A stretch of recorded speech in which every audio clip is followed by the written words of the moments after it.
آقا کی ولادت کے وقت ابو لہب نے اپنی لونڈی سویبہ کو بھیجا کہ جاؤ میرے مرحوم بھائی عبداللہ کے گھر آج اولاد ہونے والی ہے، جا کے دیکھو اور مجھے خبر دو۔ آقا علیہ السلام کی ولادت ہوئی، سویبہ نے حضور کو ہاتھوں پہ لیا صلی اللہ علیہ وسلم، دوڑی دوڑی آئی اور آ کر ابو لہب کو خوشخبری دی، ابو لہب کو، اور کہا ابو لہب مبارک ہو، اللہ نے تمہارے مرحوم بھائی کے گھر بیٹا محمد پیدا فرما دیا ہے۔ کہ جب ولادت ہوئی تو سویبہ نے آ کے مبارک دی، ابو لہب اللہ نے تجھے بھتیجا محمد عطا کیا۔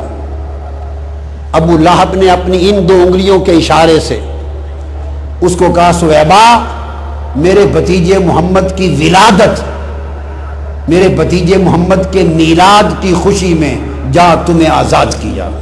سویبہ آزاد ہو گئی۔ پھر ابو لہب وہ شخص تھا جس کی مذمت میں قرآن اترا، تبت یدا ابی لہب وتب، بدبختی میں رہا، مر گیا حالت کفر میں۔ مرنے کے 1 سال بعد حضور کے چچا اور اپنے بھائی حضرت عباس بن عبد المطلب کو خواب میں ملا۔ 1 سال بعد اپنے بھائی حضرت عباس کو ملا۔ حضرت عباس نے پوچھا بتاؤ بھائی ابو لہب کفر پہ مرے کیا حال ہے؟ اس نے کہا بڑی بری حالت ہے، برا حال ہے، برا حال ہے، اوپر دوزخ کی آگ، نیچے آگ، آگے پیچھے دائیں بائیں دوزخ کی آگ میں جلتا رہتا ہوں۔